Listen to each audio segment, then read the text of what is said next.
당신, 그동안 엄마를 요양원에 보낼 생각을 하고 있었어? 갑자기 무슨 소리예요? 그리고 뭐? 시어머니가 빨리 돌아가셔야 완전히 우리 집이 된다고 글도 올렸더라? 당신 내 SNS 몰래 봤어요? 뭘 그런 걸로 예민하게 굴어요? 그런 말도 못해요? 스트레스 풀려고 한 소리잖아요. 그게 중요한 게 아니잖아. 어젯밤에 엄마가 아파서 우리 집 앞까지 왔었다는데 전화랑 문자 싹 다 무시했다면서? 내가 집에 없을 때 오셨나 보죠. 거짓말하지 마. 엄마가 밖에서 다 들었대. TV 보면서 웃는 소리. 네가 갑자기 애들 조용히 시키는 것까지. 어머님 말을 고지고대로 믿어요? 근데 어머님도 웃기네. 빈말로 자주 오라 했다고 진짜 오시는 건 또 뭐예요? 당신도 불편해하면서 이제 와서 효자인 척 연기하지 마요. 제가 평생을 바쳐 키운 아들과 제가 5억이 넘는 돈으로 사준 집에서 살고 있는 며느리의 대화입니다. 저도 우연히 이 대화를 듣게 되었습니다. 저를 빨리 요양원에 보내고 싶다는 생각, 심지어 제가 빨리 죽었으면 한다는 마음까지. 이런 상황에 처한 제가 어떤 결정을 내렸는지 제 이야기 끝까지 함께해 주시겠어요? 이 이야기가 마음에 와닿으신다면 영상 시작 전에 구독과 좋아요 버튼 한 번씩 눌러주세요. 모두 무료입니다. 여러분의 응원 한 번이 더 좋은 콘텐츠를 만드는 힘이 됩니다. 또한 주변 분들과 공유해 주시면 더 많은 분들께 이 이야기가 전해질 수 있습니다. 이제부터 제 인생의 가장 큰 실수를 이야기해 드리려 합니다. 하지만 그 실수로 인해 제가 진정한 행복을 찾게 될 줄은 그 당시에는 몰랐습니다. 제 이야기를 끝까지 들어보시면 여러분도 인생의 전환점에 대한 작은 힌트를 얻으실 수 있을 거예요. 안녕하세요. 제 이름은 장정순, 올해 74입니다. 30년 넘게 식당 일을 했습니다. 작은 분식집부터 시작해 동네에서 꽤 알아주는 한식당까지 운영했죠. 손님들은 제 음식이 엄마 손맛이 난다고 했지만 정작 제 아들 민수는 그 맛을 많이 느끼지 못했습니다. 장사가 바빠 아들에게 많은 시간을 주지 못했거든요. 그래서 결심했죠. 민수가 결혼하면 최고의 선물을 해주자고.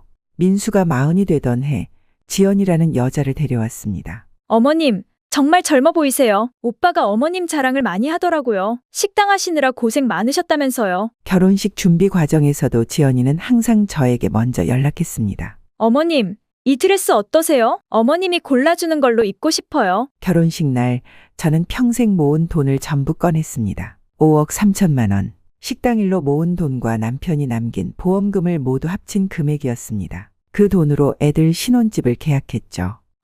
어머님, 이게 무슨... 지연이는 믿기지 않는 표정으로 저를 바라봤고 민수도 놀란 눈으로 말을 잇지 못했습니다. 엄마, 이러시면 엄마 노후에 어쩌시려고요? 괜찮아. 너희 둘이 행복하게 살면 그걸로 충분해. 그때 지연이가 제 손을 꼭 잡았습니다. 어머님, 너무 감사합니다. 저희와 함께 사셔도 돼요. 제가 평생 잘 모실게요. 그 말에 저는 마음이 놓였습니다. 하지만 함께 살자는 제안은 몇 개월 후 자연스레 흐지부지 되었습니다. 지연이는 신혼이니 둘만의 시간이 필요하다고 했고 저도 그게 맞다고 생각했습니다. 대신 저는 작은 월세 아파트를 얻어 혼자 살기 시작했습니다. 그렇게 3년이 흘렀습니다. 그동안 남편도 세상을 떠났습니다. 갑작스러운 병으로 2달을 넘기지 못했습니다. 장례식이 끝나고 나니 텅 빈 집에 저 혼자만 남았습니다. 엄마, 이제 주말마다 우리 집에 오세요. 손주들도 할머니 보고 싶어하고 지연이도 좋대요. 그때부터 저는 약속대로 주말마다 아들 집을 찾기 시작했습니다. 항상 전날 미리 연락하고 방문했습니다.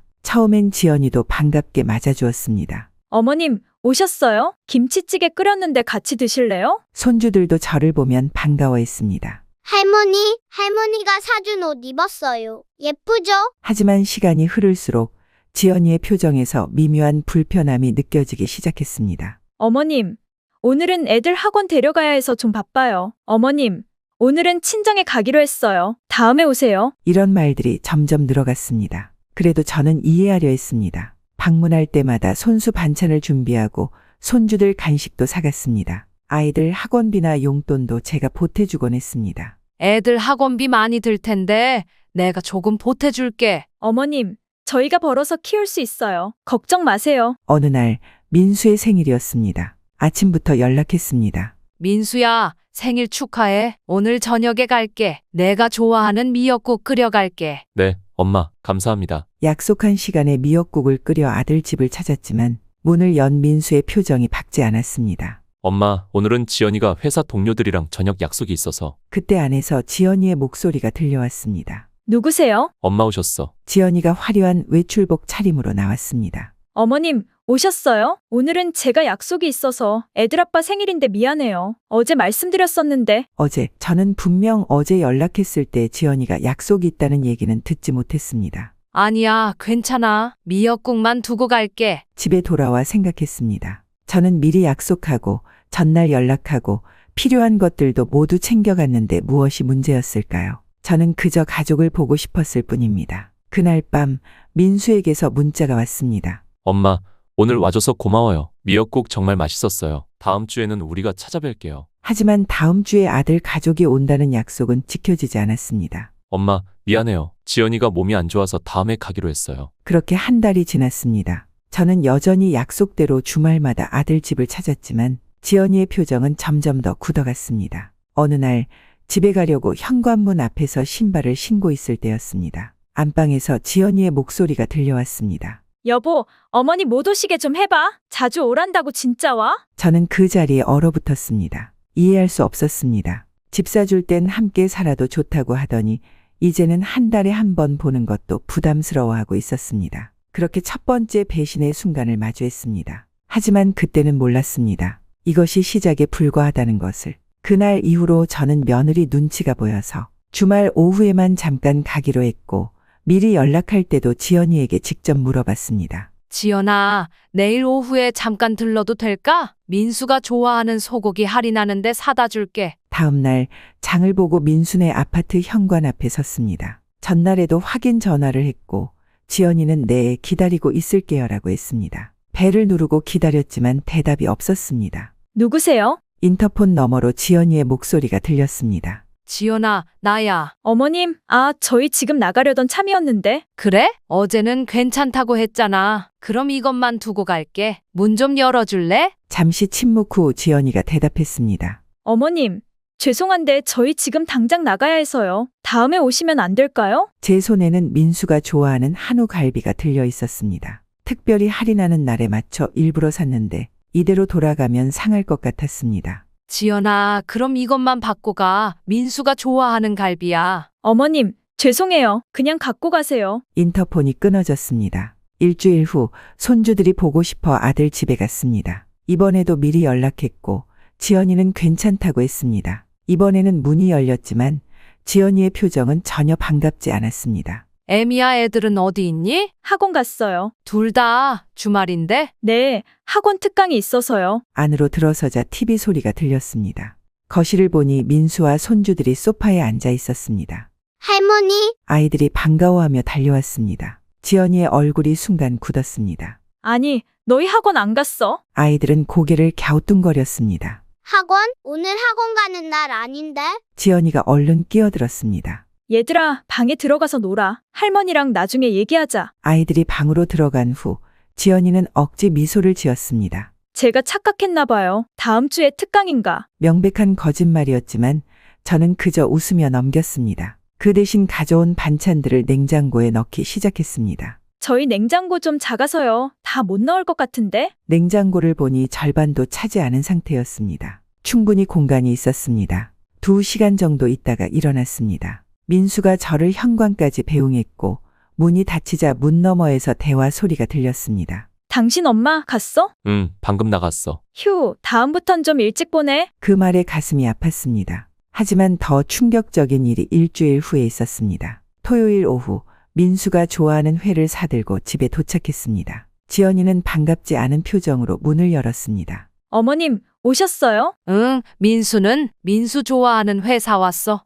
오빠는 회사에 급한 일이 생겨서 나갔어요. 지연이는 마지못해 회를 받아 부엌으로 향했습니다. 1시간 정도 손주들과 놀고 있는데 민수에게서 전화가 왔습니다. 엄마, 지금 어디세요? 나? 너희 집이야. 내가 좋아하는 회 사왔는데 급한 일이 있어서 나갔다며? 엄마, 저 회사에 있는데요. 지연이가 뭐라고 했어요? 순간 머리가 하얘졌습니다. 지연이가 또 거짓말을 했던 겁니다. 전화를 끊고 거실로 돌아가는데 부엌에서 이상한 소리가 들렸습니다. 조심스레 다가가니 지연이가 쓰레기통에 제가 사온 회를 버리고 있었습니다. 지연아, 뭐 하는 거야? 어머님, 이게 냄새가 이상해서. 방금 산 건데 냄새가 이상해? 네, 상한 것 같아서요. 다가가 보니 포장을 뜯지도 않은 회가 통째로 들어가 있었습니다. 지연아, 이거 포장도 안 뜯었는데 어떻게 냄새를 맡았니? 그때 민수가 퇴근했습니다. 지연이는 마치 아무 일도 없었다는 듯 웃으며 민수를 맞이했습니다. 여보, 왔어? 어머님이 회사 오셨는데 상해서 버렸어. 아들 앞에서 눈 하나 깜짝 안 하고 거짓말을 하더군요.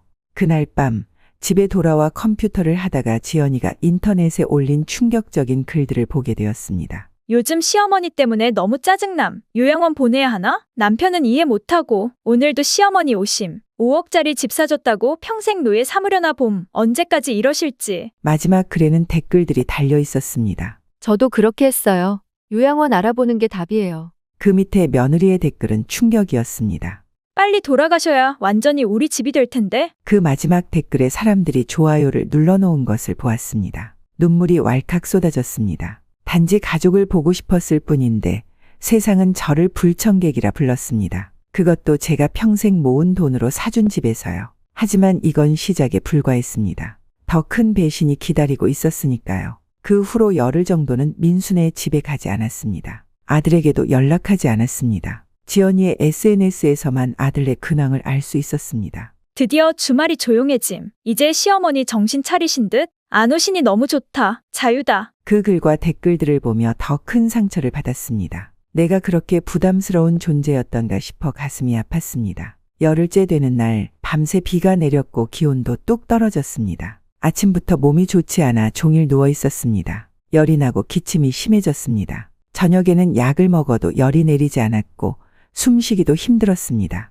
밤 10시쯤 더 이상 혼자 있기 어려울 정도로 상태가 나빠졌습니다. 119를 부를까 생각했지만 아들 집이 가까워 택시를 타고 향했습니다. 할머니, 많이 아프세요? 택시기사가 걱정스럽게 물었습니다. 네, 아들 집에 가는 중이에요. 민수네 아파트에 도착해 현관 앞에서 초인종을 눌렀습니다. 몸이 약해 손가락에 힘을 주기도 힘들었지만 누구도 대답이 없었습니다. 다시 눌렀을 때 집안에서는 분명히 TV 소리와 웃음소리가 들렸습니다. 핸드폰으로 민수에게 전화했지만 받지 않았습니다. 문자를 보냈습니다. 민수야, 엄마가 많이 아파. 지금 너희 집 앞이야. 문 좀 열어줘. 기다렸지만 응답이 없었습니다. 다시 초인종을 누르자 안에서 지연이의 목소리가 들렸습니다. 쉿, 조용히 해. 다 들려. 할머니 또 왔어. 이어서 손주 현수의 목소리도 들렸습니다. 엄마, 할머니 아픈 거 아니에요? 아니야. 맨날 아픈 척하고 오시는 거야. 조용히 해. 충격적이었습니다. 몸이 아파 찾아왔는데 아픈 척한다고 했습니다. 한참을 현관에 서 있던 나를 발견한 옆집 아주머니가 택시를 불러주었습니다. 응급실에 도착했고 의사는 고열로 인한 탈진이라고 진단했습니다. 조금만 늦었으면 쓰러졌을 수도 있었어요. 나이 드신 분이 이런 상태로 혼자 계시면 위험합니다. 아침에 병실 문이 열리며 아들 며느리가 들어왔습니다. 어머님, 괜찮으세요? 왜 어젯밤에 말씀 안 하셨어요? 저는 말을 잇지 못했습니다. 내가 분명히 말했는데 마치 아무것도 모르는 것처럼 구는 것이 더 충격적이었습니다. 정말 걱정하는 듯한 표정이었지만 어젯밤 그녀가 했던 말을 저는 잊지 않았습니다. 아프면 아프다고 진작 말씀하시지. 전화하셨으면 바로 달려갔을 텐데. 더 참을 수 없었습니다. 지연아, 어젯밤에 내가 너희 집에 갔었어. 초인종도 누르고 전화도 했어. 지연이의 표정이 굳었고 민수도 어색해졌습니다. 아, 그게 저희가 일찍 자서 못 들었나 봐요. 그래? 웃음소리랑 TV 소리가 들리던데? 지연이는 말을 더듬다가 갑자기 화를 냈습니다. 어머님, 그렇게 늦은 시간에 갑자기 오시면 저희도 당황하잖아요. 애들도 있고. 당황해서 아픈 사람을 문 앞에 세워두는 거야? 민수가 끼어들었습니다. 당신 엄마 말이 사실이야? 그날 오후 민수가 저를 집으로 데려다 주었습니다. 차 안에서 계속 미안하다고 했습니다. 민수야, 엄마가 그동안 너희한테 부담 줬니? 아니에요. 엄마, 저희한테 항상 잘해주시잖아요. 그런데 왜 지연이는 엄마가 오는 게 그렇게 싫은 거니? 민수는 잠시 침묵했습니다. 그게 지연이가 요즘 일이 많아서 스트레스를 좀 받나 봐요. 엄마 탓은 아니에요. 정말? SNS에는 다르게 쓰여 있던데. 민수의 표정이 굳었습니다. SNS요? 응, 지연이가 SNS에 시어머니 때문에 스트레스 받는다. 요양원에 보내야 한다는 글을 올린 거 봤어. 민수는 아무 말도 하지 못했습니다. 그 침묵이 모든 것을 말해주었습니다. 집에 돌아와 문을 닫자마자 눈물이 쏟아졌습니다. 이제는 아들조차 믿을 수 없었습니다. 그동안 지연이의 행동을 알면서도 모른 척했던 거였을까요?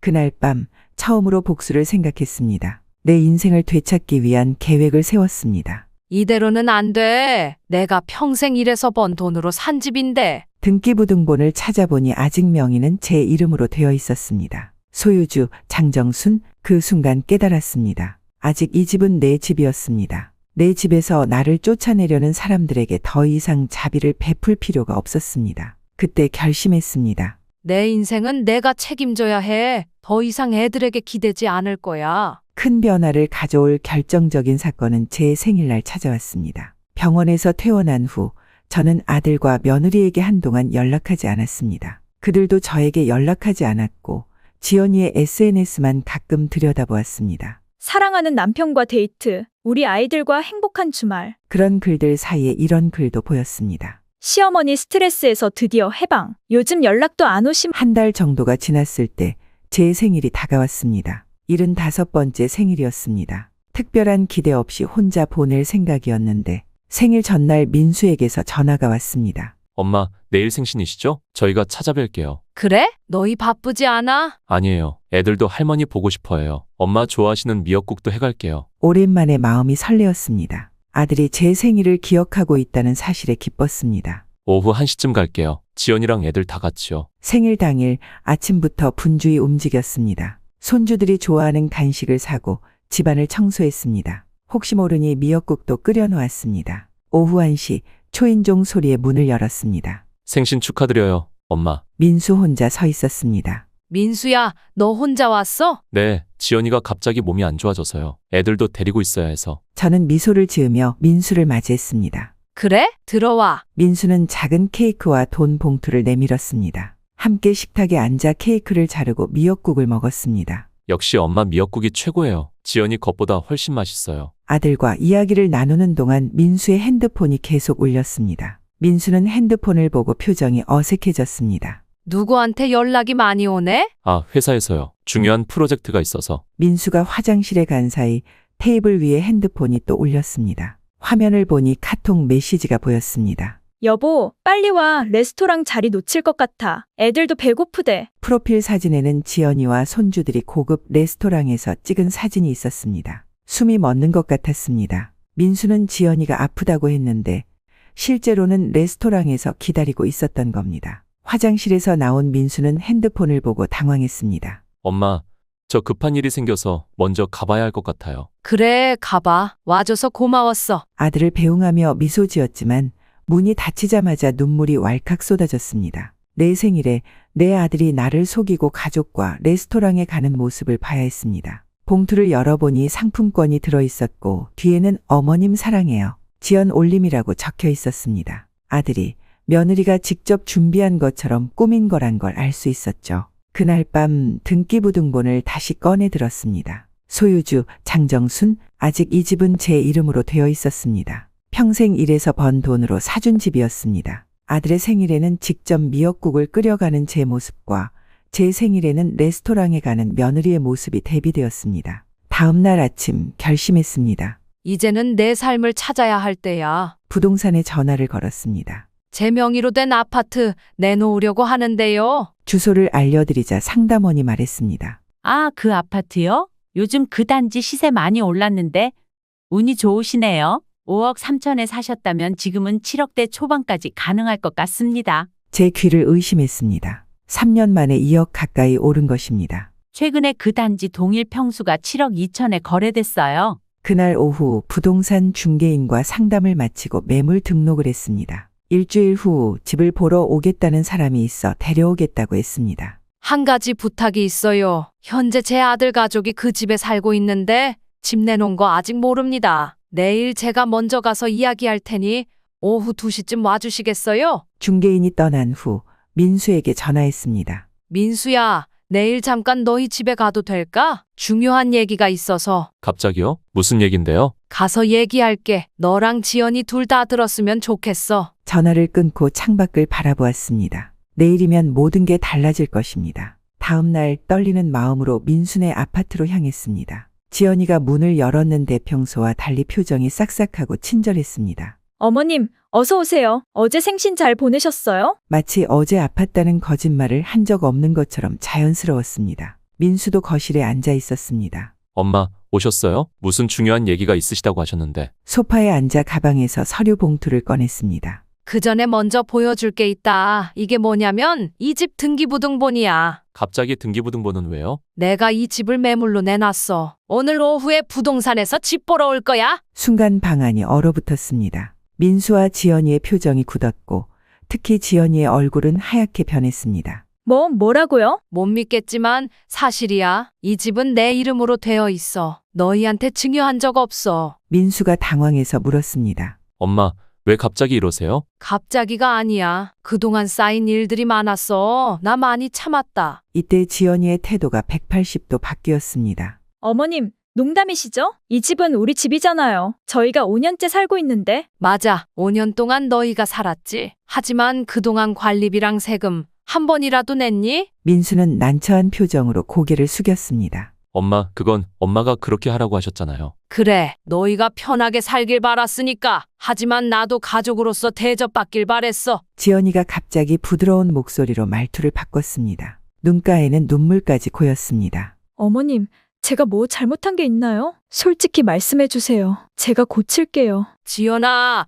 내가 아플 때 문 앞에 세워두고 내 생일에 레스토랑 가면서 아프다고 거짓말했던 것, 내가 사준 음식 일부러 버렸던 것 다 기억나? 지연이의 표정이 굳었고 눈가의 눈물도 사라졌습니다. 어머님, 그건 다 오해예요. 제가 설명드릴게요. 이제 와서 설명하면 뭐가 달라지니?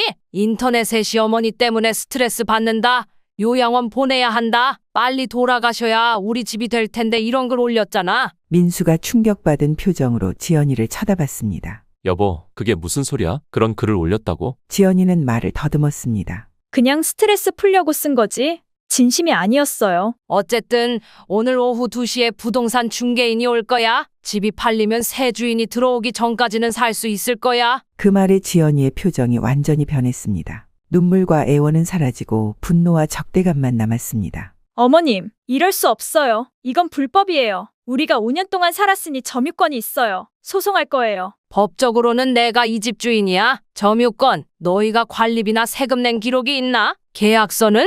없지? 그냥 내가 무상으로 빌려준 거야. 민수가 끼어들었습니다. 엄마, 제발요. 이러지 마세요. 우리가 뭐가 잘못됐는지 말씀해 주세요. 정말 죄송해요. 민수야, 미안하지만 이제 내 인생을 찾아야 할 것 같아. 지연이는 민수에게 화를 냈습니다. 여보, 왜 사과해요? 우리가 뭐 잘못했어요? 어머님이 집 사주셨다고 평생 노예로 살아야 해요? 그 말에 가슴이 찢어졌습니다. 제가 단지 바랐던 것은 가족으로서의 존중과 사랑이었는데 그것이 노예처럼 대하는 것이었습니까? 그때 초인종이 울렸습니다. 부동산 중개인이었습니다. 장정수님 계신가요? 부동산인데요. 지연이가 현관으로 달려갔습니다. 이 집은 내놓은 거 아니에요. 돌아가 주세요. 저는 현관으로 향했습니다. 네, 저 여기 있습니다. 들어오세요. 아니, 이게 무슨 일이죠? 누가 집주인인가요? 중개인이 당황해 물었습니다. 제가 집주인입니다. 장정순이고요.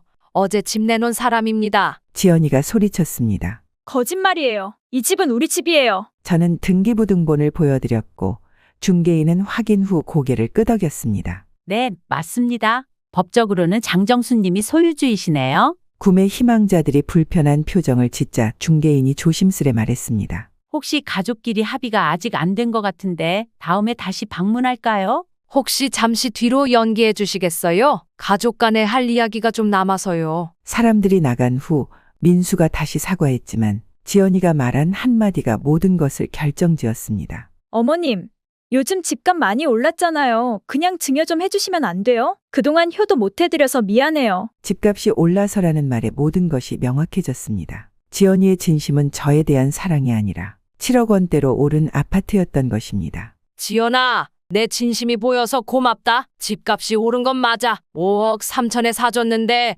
지금은 7억 2천까지 갈 것 같더라. 지연이의 눈이 반짝였고 그 모습에 제 마음은 더 차갑게 굳었습니다. 내 최종 결정을 말할게. 이 집은 매각할 거야. 하지만 너희한테 시간을 줄게. 2달 안에 다른 집을 구해. 이사 비용으로 2천만 원을 줄 테니 그걸로 새 출발하렴. 지연이가 소리쳤습니다. 2천만 원이요? 7억짜리 집 빼앗고 겨우 2천이요?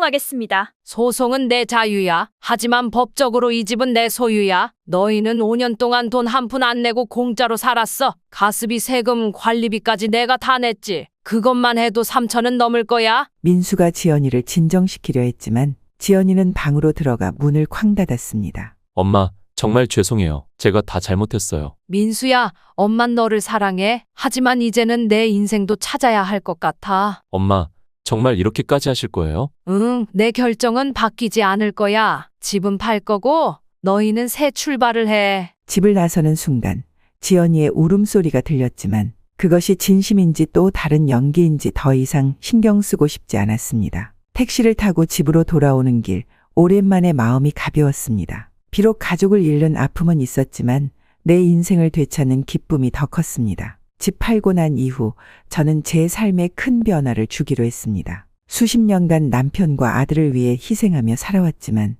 이제는 온전히 저를 위한 시간을 갖고 싶었습니다. 새로운 집으로 멀리 한강이 보이는 작은 빌라를 선택했습니다. 여기서 살면 매일 아침 한강을 보며 커피를 마실 수 있겠네요. 새 집을 계약하며 미소가 지어졌습니다. 처음으로 제가 원하는 집을 고른다는 사실이 새롭게 느껴졌습니다. 약속대로 민수에게 이사 비용 2천만 원을 보냈고 민수는 고맙다는 문자를 보내왔지만 지연이는 끝까지 연락하지 않았습니다. 새 집으로 이사한 날 오랜만에 설렘을 느꼈습니다. 오래된 가구들은 버리고 모든 것을 제 취향대로 새로 골랐습니다. 창문을 열면 한강이 내려다 보이는 풍경의 넋을 잃고 바라보는 시간이 많아졌습니다. 진작 이렇게 살 걸. 이사 일주일 후 동네 문화센터에 등록했습니다. 라인댄스, 노래교실, 요리 클래스까지 그동안 해보고 싶었지만 미뤄왔던 것들을 시작했습니다. 정수님, 노래 솜씨가 아주 좋으시네요. 노래교실 선생님의 칭찬에 얼굴이 붉어졌습니다. 오랜만에 누군가에게 칭찬받는 기분이 좋았습니다.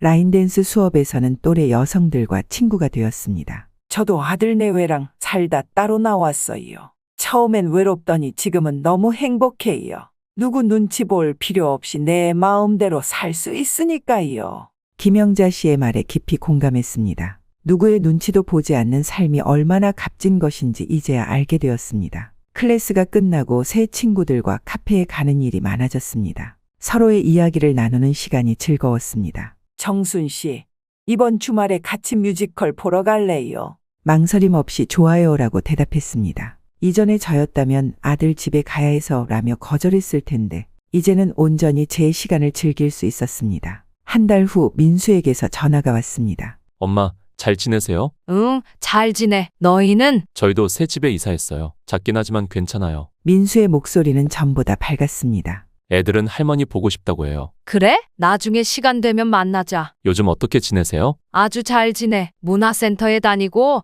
친구들도 생겼어. 정말요? 엄마 목소리가 정말 밝아지셨어요. 그동안 많이 힘드셨죠? 민수는 이제야 제 힘들었던 시간을 알아차린 모양이었습니다. 괜찮아. 이제 다 지나간 일이야. 너희는 앞으로 잘 살아. 그것만 바란다. 통화 후 저는 손주들을 위한 소액 적금을 들기로 결정했습니다. 아이들이 성인이 되었을 때 직접 받을 수 있도록 했습니다. 이건 할머니의 사랑이야. 너희가 커서 필요할 때 도움이 되길. 시간이 흐르며 저는 점점 더 활기찬 생활을 즐겼습니다. 노래교실 발표회에 참가하기도 하고 라인댄스 공연도 준비했습니다. 민수는 가끔 손주들과 함께 저를 찾아왔고 지연이는 오지 않았습니다. 그래도 괜찮았습니다. 이제는 모든 것을 내려놓고 제 삶에 집중하고 있었으니까요. 할머니, 여기 집이 더 예뻐요. 창문으로 강이 보여요. 1년 후 영자 씨와 함께 공원을 산책하며 이야기했습니다. 정순 씨, 후회 안 해요?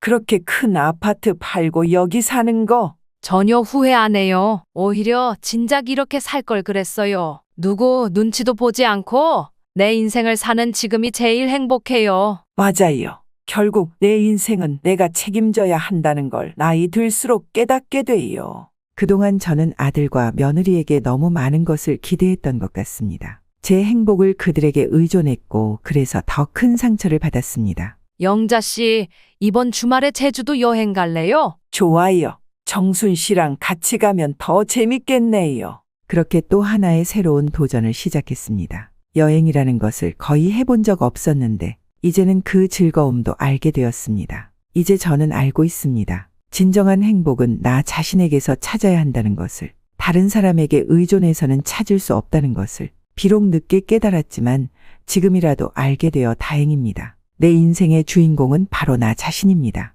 그리고 이제야 비로소 제 인생의 진짜 주인공이 된 것 같습니다. 오늘도 행복한 하루를 선물해 주셔서 감사합니다. 이것이 제가 집을 팔아버린 진짜 이유입니다. 단순한 복수가 아니라 제 인생을 되찾기 위한 결단이었습니다. 그 결단 덕분에 저는 진정한 행복을 찾을 수 있었습니다. 누구에게나 인생은 한 번뿐입니다. 늦었다고 생각할 때가 가장 빠른 때라고 합니다. 저는 74세에 새로운 시작을 했습니다. 여러분도 언제든 새롭게 시작할 수 있습니다. 자신의 행복을 위해서라면 과감한 결단도 필요할 때가 있습니다. 오늘 제 이야기가 마음에 드셨다면 구독과 좋아요 버튼을 눌러주세요. 여러분의 작은 응원이 저와 같은 경험을 가진 많은 분들에게 희망이 될 수 있습니다. 또한 여러분의 생각이나 경험도 댓글에서 만나보고 싶습니다. 그럼 다음 이야기로 찾아뵙겠습니다. 행복하세요.